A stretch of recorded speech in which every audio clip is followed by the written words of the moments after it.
waxa marka madaxweyne noqdo waxbaan ka qaban doonaa shaqo abuur baan sameyn doonaa beerahan wax ka qaban doonaa dadku wax xoololay beeraley aan ka dhigi doonaa kalluumaysi aan keeni doonaa shaqo abuur baan keeni doonaa wala waa sii joogaya danba ku tiri dan baa tiri wadankeena uma maleynaya badbaado qaran inkasta ay soo galeen muqdisho oo maama qadiijo gurigeedii oo ka socdo dagaal waxaan dhihi lahaa joojiye dagaalka dagaal looma baahna dalka Mareykanka markii aad joogtay dabcan waxaad ahayd muwaadin Soomaaliyeed weli muwaadin Soomaaliyeed miyaa tahay mise musharax madaxweynaha tahay muwaadin Soomaaliyeed ahay musharax madaxweynena waa ahay ma kala qaad labadaas musharax madaxweyne ahay muwaadin matiidada muwaadin Soomaaliyeed waa ahay وأودش الصومالي أودش. لكن دلش مريكان هستا. دلش مريكان واهستا لكن دلش ذي هوري أصل كي هوري وحنا كسر جدا الصومالية. بلنا كسر جدا. لا دلش مريكان هذا يستسمع معنا هنا بالك من أول ما تصير. مصيرنا أوه جمسار. هدي الله بعد بس كدي بكرة دلش مريكان كعلمكم مدرسنا. هدرتان مواد الصومالية هاي الصومالية أنا كسر جدا الصومالية أنا كسر لاتس. sugnaan ee dhalashana waa ka soo qaatay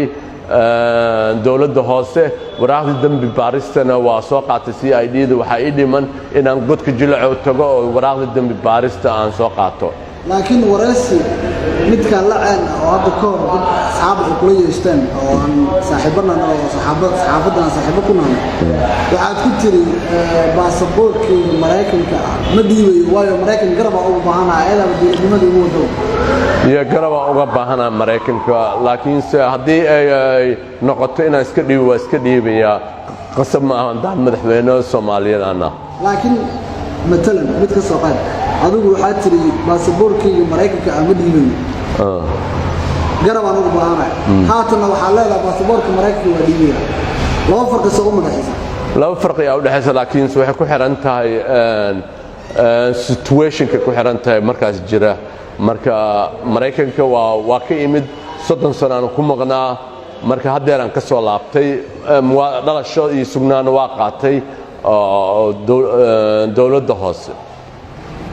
okay ugu dambeyn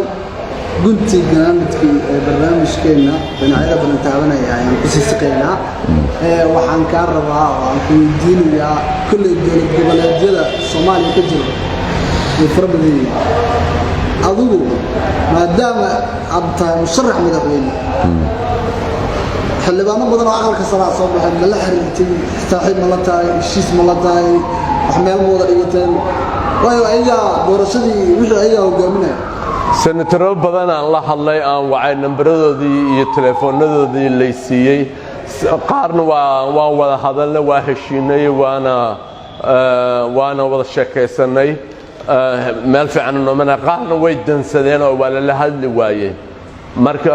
waxay u badan yihiin qaar aan wada hadalnay waa la xiriiray senatarada waxa ay dhiman xildhibaanada 4.5 ku soo baxayo oo soo socda wali lama gaarin laakiin senatarada qaar aan la hadlay qaarna lama way dansadeen telefoonada sida koonfur galbeed kulligood way wada dansadeen telefoonadooda okay guusha rajada inaad dalka hogaamiso damac ilaa inta ku jiro boqolkiiba 85 waxaan u maleynayaa inaan ku guuleysan doono doorashada dadku waxay leeyihiin jaal madaxweyne fikrad fiican la timid waa ku taageersanahay musharax burko waa ku taageersanahay saasay dhahan dadka waana rajo fiican aan ka leeyahay inkastoo aan ahayn mucaarad aan ahayn muxaafid waxaan ahay qunyo socod waxaan jeclahay inaan ku guuleysan doono